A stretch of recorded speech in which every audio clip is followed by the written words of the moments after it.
Sahabat surga yang Tuhan kasihi, saat ini kita bertemu untuk bisa merasakan kembali bagaimana Tuhan menyertai kita. Di dalam kehidupan kita bisa saja ada bayang-bayang kelam, ada peristiwa-peristiwa yang sampai saat ini masih ketat melekat dalam diri kita, yang kalau kita pakai bahasa sekarang menjadikan kita sulit untuk move on, sulit untuk bergerak, sulit untuk maju. Apapun yang kita mau lakukan ke depan, sepertinya karena ada sesuatu yang bagi kita sangat-sangat membekas, itu menjadikan kita punya kekhawatiran, punya keraguan dalam hidup kita. Sahabat surga yang Tuhan kasihi, saat ini kita pasti punya keinginan bagaimana kita bisa melepaskan diri dari itu. Paulus juga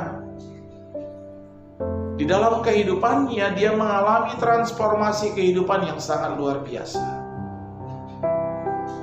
Dari bagaimana dia sebelum menerima Kristus di dalam kehidupannya, kemudian bagaimana setelah Tuhan Yesus panggil, kita bisa melihat sesuatu hal yang sangat-sangat berbeda.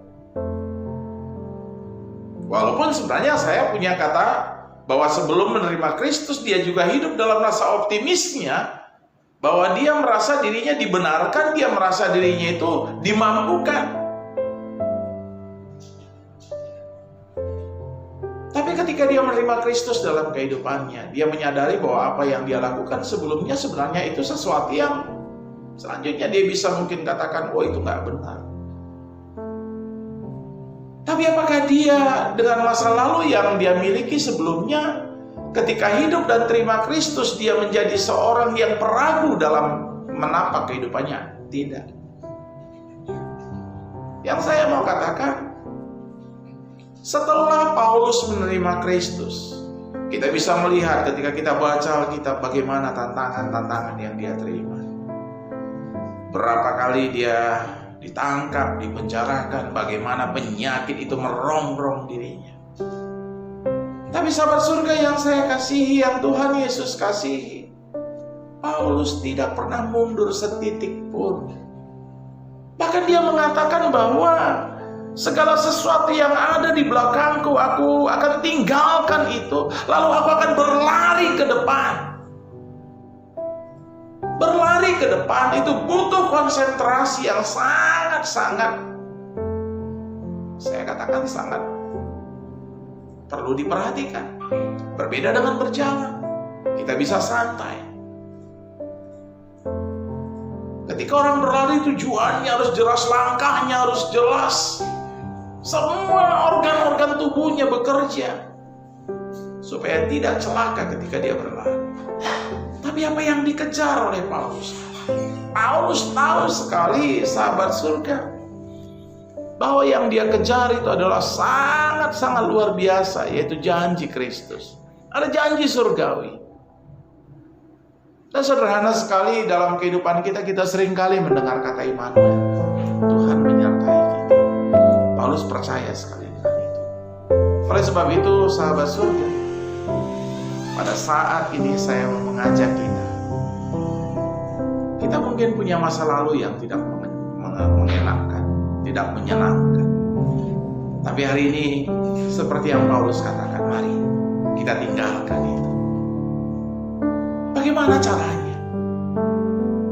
Dan malam ini sebelum kita beranjak ke peraduan kita, saya mengajak sahabat surga untuk datang kepada Tuhan, menyerahkan semua kekhawatiran kita, keraguan kita.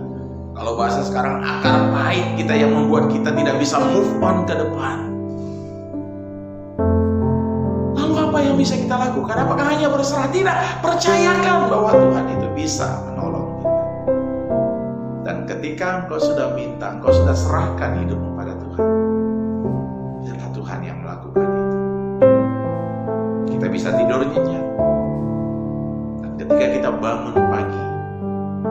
Kita percaya bahwa selama kita tidur, Tuhan memproses semua itu, melakukan perubahan transformasi dalam hidup kita. Oleh sebab itu sahabat surga, malam ini mari saya mengajak saudara-saudara itu datang kepada Tuhan, berserah pada Tuhan. Bila kita punya masa lalu yang kelam, katakan, Tuhan, aku mau tutup lembaran kelamku pada hari ini. Aku mau melangkah ke depan, berlari ke depan, karena aku percaya Engkau akan tolong aku persiapkan yang terbaik dalam kehidupanku. Selamat malam, sahabat surga. Selamat beristirahat. Percayakan Tuhan akan tolong kau. Salam sehat. Tuhan memberkati.